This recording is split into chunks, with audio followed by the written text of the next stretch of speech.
वज़ीर आला वाईएस जगनमोहन रेड्डी की ज़ेर क़यादत आंध्र प्रदेश कैबिनेट ने हाल ही में माइनॉरिटी सब प्लान को मंजूरी दी है। इस सब प्लान की तैयारी में साबिक़ या रिटायर्ड आईएएस ऑफिसर और उस वक्त के महकमे अक़लियती बहबूद के प्रिंसिपल सेक्रेटरी इलियास रज़वी ने एक अहम रोल इसमें अदा किया था। माफ़ कीजिएगा, इनका नाम SM रज़वी है, जो IFS ऑफिसर हैं। इन्होंने बहुत बड़ा रोल इसमें अदा किया था इस सब प्लान की तैयारी में। इनसे INN चैनल के ब्यूरो चीफ हबीब अली जिलानी ने ख़ास बातचीत की। डॉक्टर वाईएस राजशेखर रेड्डी, जिन्होंने हिंदुस्तान में आंध्र प्रदेश के 2004 में जब वज़ीर आला बने तो उन्होंने एक तारीख़ रकम की, कई एक ऐसे फ़ाइलों पर दस्तखत की जिसके बाइस रियासत की आवाम की फलाह व बहबूद का दारोमदार रहा है। और उन्होंने मुसलमानों अक़लियतों बिलख़ुसूस मुसलमानों पर एक बहुत बड़ा, खैर एहसान तो नहीं करना चाहिए, लेकिन दौर हाज़िर के हिसाब से एहसान किया कि मुसलमानों को 4% तहफ़्फ़ुज़ात फ़राहम किए, जिसके बाइस मुसलमान रोज़गार और तालीम में अल्हम्दुलिल्लाह एक मुस्तहक़ मुक़ाम पा रहे हैं। उसके अलावा तालीमी मैदान में हज़ारों तलबा सरकारी नशिस्तों पर डॉक्टर बने और लाखों तलबा न सिर्फ इंजीनियर बल्कि दीगर प्रोफेशनल कोर्सेस में दाखिला लेते हुए अपने घरों को मुस्तकिल तौर पर बेहतरीन और खुशगवार माहौल घरों में पैदा किया। और उन्हीं के फर्जंद वाईएस जगनमोहन रेड्डी ने मुल्क की 28 रियासतों और 8 टेरिटरीज़ के अंदर एक ऐसा काम अंजाम दिया जो तादेर यादगार रहेगा। उन्होंने रियासत आंध्र प्रदेश में, जिसकी आबादी मुस्लिम सिर्फ 8.8% है, उनके लिए अक़लियती सब प्लान को मंजूरी दे दी। काबीना में उसको मंजूर किया गया और हो सकता है कि आने वाले मानसून असम्बली इजलास में उसको क़ानूनी शक्ल देते हुए मुसलमानों को और दीगर अक़लियतों को उसका फ़ायदा पहुँचाएँगे। सब प्लान क्या है? जैसे ये सब प्लान की बात आई, हर कोई जानना चाहता है कि सब प्लान क्या है। तो आंध्र प्रदेश में जो सब प्लान को इंट्रोड्यूस किया गया, मुतारुफ़ करवाया गया है और उसको तरतीब दिया गया है, उसकी एक कलीदी शख्सियत है, वो है मिस्टर इलियास रज़वी, जो इंडियन फॉरेस्ट सर्विस से वाबस्ता थे और आंध्र प्रदेश के प्रिंसिपल चीफ सेक्रेटरी अक़ली बहबूद थे। उन्होंने इस प्लान का ड्राफ्ट तैयार किया है। तो आइए हम इलियास रज़वी साहब से इस सिलसिले में कुछ जानना चाहते हैं। रज़वी साहब, INN चैनल में आपका खैर मक़दम है।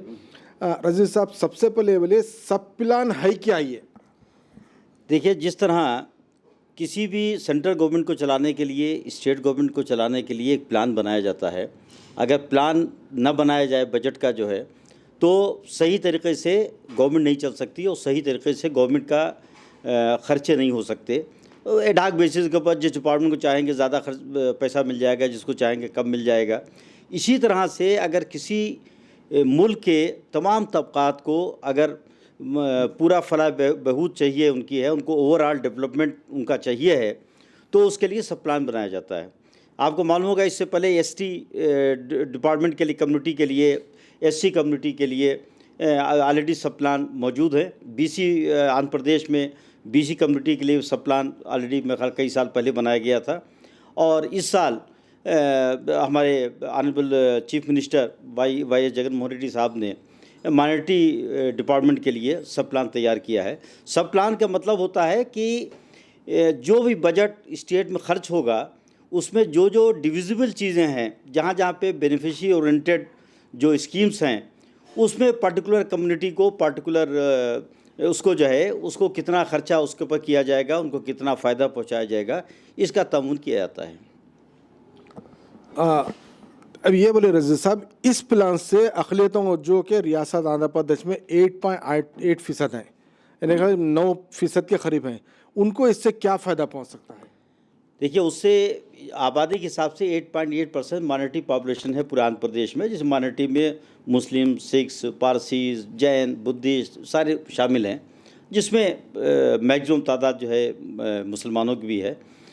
तो इसमें 8.8% जो है जितने मेजर डिपार्टमेंट हैं और जो बेनिफिशियरी ओरिएंटेड जिनके पास स्कीम्स होती हैं, उनके डिपार्टमेंट का 8.8% ख़र्चा जो है वो माइनॉरिटी कम्युनिटी पे किया जाएगा। इसका सरकार जो है इस पर ज़ोर देगी। और ये बजट मुख्तस करेगी उनके बजट में से कि आप इसमें से टोटल बजट में से 8.8% आप माइनॉरिटी के ऊपर खर्च कीजिए। अभी तक कुछ डिपार्टमेंट में 2% खर्च होता था, कुछ डिपार्टमेंट में 3% खर्च होता था, कुछ डिपार्टमेंट में 4% खर्च होता था। अब जैसे माइनॉरिटी वेलफेयर डिपार्टमेंट खुद अपना डिपार्टमेंट माइनॉरिटी का था, उसमें तो 100% माइनॉरिटी पर खर्चा होता है, लेकिन बाकी और डिपार्टमेंट में कोई परसेंटेज नहीं था कि जो बेनिफिशरी आ गए उनको सहूलत दे दी गई। तो अब ये गवर्नमेंट का है कि हर डिपार्टमेंट जो है, खासकर जो मेजर डिपार्टमेंट हैं, वो 8.8% अपने टोटल बजट का वो माइनॉरिटी के वेलफेयर के ऊपर खर्च करें। रज़ीफ़ साहब, इस वक्त ऑलरेडी आंध्र प्रदेश में 4% तहफ़्फ़ुज़ात हैं जो तालीम और रोज़गार में हैं, तो क्या उसके बावजूद फिर ये सब प्लान जो आया है इससे माइनॉरिटी को फ़ायदा पहुंच सकता है इससे? और नहीं, इससे बहुत पहुँचेगा। देखिए अभी जो तहफ़्फ़ुज़ात हैं, 4% तहफ़्फ़ुज़ात जो हैं वो आपके एजुकेशन इंस्टीट्यूशन में दाखिले की सूरत में हैं, और सर्विसेज में जो स्टेट गवर्नमेंट के सर्विसेज में है उसमें उनको 4% तहफ़्फ़ुज़ात मिला हुआ है। ये जो है फाइनेंशियल अपलिफ्टमेंट है ऑफ द माइनॉरिटीज़ कि आप कहीं के ऊपर लोन देना है तो जो, या कोई मतलब ट्रांसपोर्ट डिपार्टमेंट है, या सपोज़ कीजिए सिविल सप्लाई डिपार्टमेंट है, तो अब अगर ये इम्प्लीमेंट हो जाएगा इंशाल्लाह ये माइनॉरिटी सब प्लान, तो जितनी भी दुकानें उसकी सिविल सप्लाई की खोली जाएंगी, उसमें जो नई दुकानें खुलेंगी उसमें 8.8% माइनॉरिटी को दिया जाएगा। अब जैसे हमारे पास वहाँ के पर हमारी आंध्र प्रदेश गवर्नमेंट ने स्कीम एक निकाली थी सिविल सप्लाई में, इसकी मिनी वैन की, कि वहाँ के ऊपर घर घर जो है राशन की सप्लाई की जाएगी। अब राशन लेने के लिए गरीबों को दुकान तक जाने की ज़रूरत नहीं है। तो उसमें जो गवर्नमेंट ने पूरा सब्सिडी दे करके और बैंक से टाई अप करके बैंक लोन के ज़रिए फ्री ऑफ कास्ट जो है ये व्हीकल जो है पूरी कम्युनिटी को प्रोवाइड कराई। उसमें 8.8% तहफ़्फ़ुज़ जो है माइनॉरिटी को दिया गया। तो जितनी भी उस टाइम के ऊपर हमारे टाइम में दी गई जो व्हीकल जो है 2000 या 4000 व्हीकल कुछ दी गई, उसका 8.8% माइनॉरिटी को दिया गया। तो अब इस तरह से अब ये अगर तहफ़्फ़ुज़ात शुरू हो जाएंगे तो हर डिपार्टमेंट की जो मेजर स्कीम होगी उसमें 8.8% जो है माइनॉरिटी को उसका फ़ायदा पहुंचेगा। अब इस पर रोल जो है एनजीओज़ को बहुत ज़्यादा होगा कि अगर एनजीओज़ जो है, क्यों गवर्नमेंट ने अपनी मंशा ज़ाहिर कर दी, गवर्नमेंट ने अपना फैसला कर लिया कि हम तब इसमें 8.8% माइनॉरिटी के ऊपर खर्च करेंगे। तो अब ये एनजीओज़ के ऊपर है कि वो इसका सही इस्तेमाल कराएँ और माइनॉरिटी के जितने बेनिफिशरी हों, जिस डिपार्टमेंट के जिस तरह से हों, उनके तक ये बात पहुँचाएँ लोगों तक कि गवर्नमेंट ने ये स्कीम इतनी अच्छी लाए हैं, तो आप लोग आगे बढ़ के आइए और उसमें हर स्कीम में अपना हिस्सा आप लीजिए। रज़ीफ़ साहब, ये बताइए, ये स्कीम आज जगन मोहन रेड्डी ने इंट्रोड्यूस की है, आज जगन रेड्डी चीफ मिनिस्टर हैं, उन्होंने कर दिया, कल आने वाला कोई और हुकूमत होगी, कोई और पार्टी की होगी, क्या वो लोग इसको ख़त्म कर सकते हैं? हमारे ख्याल से तो ऐसा मुमकिन नहीं होगा, क्योंकि एक बार गवर्नमेंट अगर कोई फ़ैसला लेती है तो वो गवर्नमेंट आने वाली गवर्नमेंट भी उसको कायम रखती है। जैसे आपका SC सब प्लान, ST सब प्लान, BC सब प्लान, ये SC ST तो बहुत 50 सालों से चल रहा है। ये BC प्लान भी हमारे ख्याल से 5-10 साल से चल रहा है। एक गवर्नमेंट अगर कोई फलाही स्कीम और बहुत गरीब लोगों के लिए जो शुरू करती है, चाहे किसी कम्युनिटी के भी हों, तो कोई भी दूसरी गवर्नमेंट जो है उसके साथ नाइंसाफ़ी नहीं करती है। तो ये इंशाल्लाह एक बार इंट्रोड्यूस हो गया तो ये फ्यूचर में भी ये चलता रहेगा, इससे किसी को कोई नुकसान नहीं होने वाला है। नहीं सब जैसा 4% तहफ़्फ़ुज़ात हैं, वो तहफ़्फ़ुज़ात राजशेखर रेड्डी के दौर में मंजूर हुए थे और उसके ख़िलाफ़ कोर्ट हो गया, सुप्रीम कोर्ट गया, और इस वक्त वो 4% तहफ़्फ़ुज़ात जो है अदालत के एक स्टे के ऊपर टिके हुए हैं। हो सकता है वो अदालत इसके कंटिन्यू करने के लिए हुक्म दे या रद्द कर दे, तो क्या ऐसे ही इस पर पॉसिबल नहीं है? हमारे ख्याल से तो नहीं है, क्योंकि ये फलाही स्कीम है और ये गवर्नमेंट जो है, ये ख़ास करके AP government is committed for the development of all section of the people, और गरीबों को, पूरेस्ट ऑफ द पुअर। तो पुअर का जो है वो चाहे वो हिंदू हो, चाहे मुस्लिम हो, चाहे सिख हो, चाहे ईसाई हो, चाहे SC हो, चाहे ST हो, तो गरीब से गरीब लोग जो हैं उनको आगे लाने के लिए मेन स्ट्रीम में जोड़ने का काम कर रही है। तो इसमें इस किस्म के कोई प्रॉब्लम हम इसको देखते नहीं हैं, इस किस्म की प्रॉब्लम नहीं आना चाहिए इसमें। रज़ीज़ साहब, आपने इसको जो ड्राफ्ट बनाया है, इसके बनाने से पहले आपने क्या क्या चीज़ की स्टडी, किस चीज़ का जायज़ा लिया आपने? इसमें काफ़ी हम लोगों ने डाटा इकट्ठा किया पूरा स्टेट का, किसके डिपार्टमेंट में कितना बजट खर्च होता है, और कितने बेनिफिशियरी को अभी तक जो है माइनॉरिटी के फ़ायदा पहुंचा है पिछले 5 साल में, 10 साल में, उनका परसेंटेज कितना आ रहा है।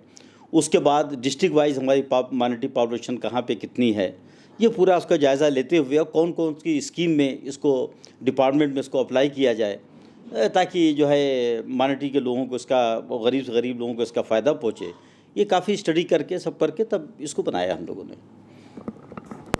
रजीव साहब, इसमें जो है बेनिफिशरी कितने डिपार्टमेंट को आपने इंक्लूड किया है?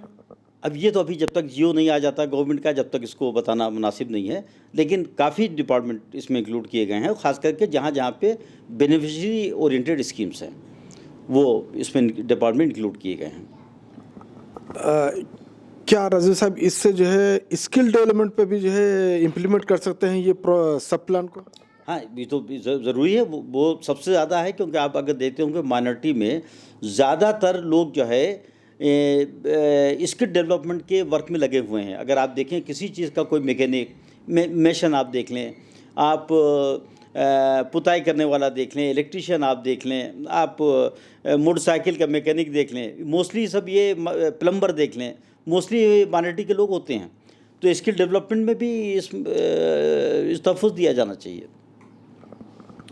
साहब ये बताइए, ये स्कीम के ऊपर क्या हुकूमत उनके 8.8% के हिसाब से ही फ़ंड मुख्तस करेगी या कुछ और स्पेशल बजट भी इसके लिए मुख्तस करना पड़ेगा? नहीं, सब प्लान में तो पॉपुलेशन के हिसाब से ही मुख्तस किया जाएगा, उसके ऊपर नहीं। तो अब आपके हिसाब से सपोज़ अगर ये गवर्नमेंट साल में जो है कितने % तक रियली तौर पे इसे इम्प्लीमेंट पॉसिबल है? इम्प्लीमेंटेशन तो देखिए ये कम्युनिटी के ऊपर है और NGOs के ऊपर है, कितने लोग इसका फ़ायदा उठाने के लिए आगे बढ़ती हैं और कितने लोग इसकी जो गाइडलाइंस होती हैं हर स्कीम की, उस गाइडलाइंस के अंदर कितने लोग आते हैं। तो जो उस गाइडलाइंस के अंदर फिट बैठेंगे उन सारे लोगों को जो है 8.8% के अंदर उनको मिलेगा फ़ायदा। अब उसकी ड्यूटी जो है पूरे समाज के ऊपर है कि गवर्नमेंट ने अपनी मंशा जाहिर कर दी, गवर्नमेंट ने इतनी अच्छी स्कीम ले आई, सब प्लान ले आई, अब ये अपने लोगों के ऊपर है, पूरी जो हमारी पब्लिक है उसके ऊपर है कि इसका आगे बढ़ के इसका फ़ायदा उठाएं। रज़ी साहब, ये तो लाजमी है कि जब तक वज़ीर आला इसमें दिलचस्पी ना लें ये तो पॉसिबल नहीं है। उन्होंने जब आपको इस स्कीम के बारे में बोला और इसका ड्राफ्ट बनाने के बोला, तो ऐसे क्या आपके सामने कोई रुकावटें कितनी खड़ी हुई हैं कि आप जब तैयार कर रहे थे ड्राफ्ट प्लान, तो लाजमी है इसके अंदर जो बहुत सारे ब्यूरोक्रेट्स भी होंगे जो मुखालिफत किए होंगे, तो ऐसा क्या आपको तल्ख तजुर्बा किसी मौके से कि मौके पर कभी पड़ा है क्या ऐसा कुछ? नहीं, ऐसा कभी नहीं कि गवर्नमेंट जो है ये जो एक स्टैंड लेती है तो सारे लोग साथ में मिल कर के काम करते हैं और कहीं भी किसी किस्म का किसी डिपार्टमेंट से या कहीं से भी कोई रुकावट नहीं है। सब ने बढ़ कर के आगे बढ़ के इन्फॉर्मेशन दी, आगे बढ़ कर के उसमें पूरी मालूमात फराहम कराई और किसी किस्म का किसी तरह से भी कोई रोड़ा नहीं अटका। रज़ी साहब, 8.8% जो कम्युनिटी वहाँ की % पॉपुलेशन का, उसमें पॉवर्टी लेवल जो जिसका BPL लेवल बोलते हैं वो कितने होंगे आंध्र प्रदेश में? नहीं, सारी स्कीमें जो भी होती गवर्नमेंट की BPL के नीचे वालों को दी जाती हैं। तो BPL के नीचे और माइनॉरिटीज़ में BPL के नीचे लोगों की संख्या ज़्यादा है, क्योंकि लोगों के पास सरकारी नौकरियां नहीं हैं, प्राइवेट नौकरियां बहुत कम हैं, एजुकेशन लेवल बहुत कम है, उसके बाद आमदनी बहुत कम है, गुर्बत ज़्यादा है।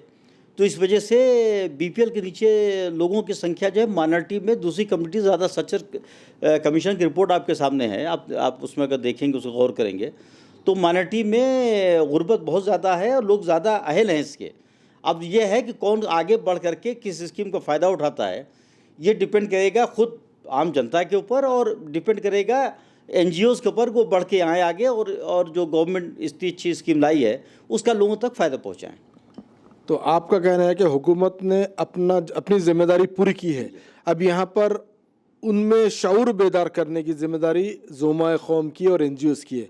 वो लोग आगे बढ़े, उनमें जो है एक अवेयरनेस पैदा करके वो लोग इससे फ़ायदा करें, यही आप कह रहे हैं? जी हाँ, गवर्नमेंट ने अपना मंशा जाहिर कर दिया, उस जो गवर्नमेंट को जो काम करना था उन्होंने अपना कर दिया। अब ये पूरा जो दारोमदार जो है ये जनता के ऊपर है, ख़ुद अपने ऊपर माइनॉरिटी कम्युनिटी के ऊपर है, वो बढ़ के आगे आए और जितने भी NGOs हैं और जो फलाही तंजीमें हैं वो लोग आगे बढ़ के आए और आकर के इस स्कीम का ज़्यादा से ज़्यादा फ़ायदा उठाएँ। INN से बात करने के लिए शुक्रिया रज़ी साहब। बहुत बहुत शुक्रिया आपका, थैंक यू। हमारे साथ थे इंडियन फॉरेस्ट सर्विस के सीनियर अहदेदार इलियास रजी साहब, जो principal secretary minority welfare government of Andhra Pradesh. उन्होंने आंध्र प्रदेश हुकूमत में जगन मोहन रेड्डी की हुकूमत और जगन मोहन रेड्डी के हुक्म पर अक़लियतों के सब प्लान की तैयारी में अहम रोल अदा किया। आज हम उनसे बात कर रहे थे। उनका कहना है ये कि हुकूमत ने अक़लियतों के तय अपना फ़रीज़ा अदा कर दिया तकरीबन, चूँकि काबीना ने मंजूरी दी और असम्बली के मानसून सेशन में भी मंजूर हो जाएगा, क्योंकि अपोजिशन भी लाजमी है कि वो इस फलाही स्कीम की मुखालिफत नहीं करेगी, तो मंजूर होगा और क़ानून बन जाएगा। अब यहाँ पर अवामी नुमाइंदों, NGOs और ज़ोमाए मिल्लत की ज़िम्मेदारी है कि वो कौम में अवेयरनेस पैदा करें कि वो अपनी कौम को गुर्बत से निकालने के लिए आगे आएँ, उन्हें शऊर पैदा करें, उनको इस स्कीम से फ़ायदा उठाने के लिए मौका फराहम करें। INN चैनल के लिए मैं हबीब अली अल जिलानी, कैमरामैन मधुसूदन के साथ।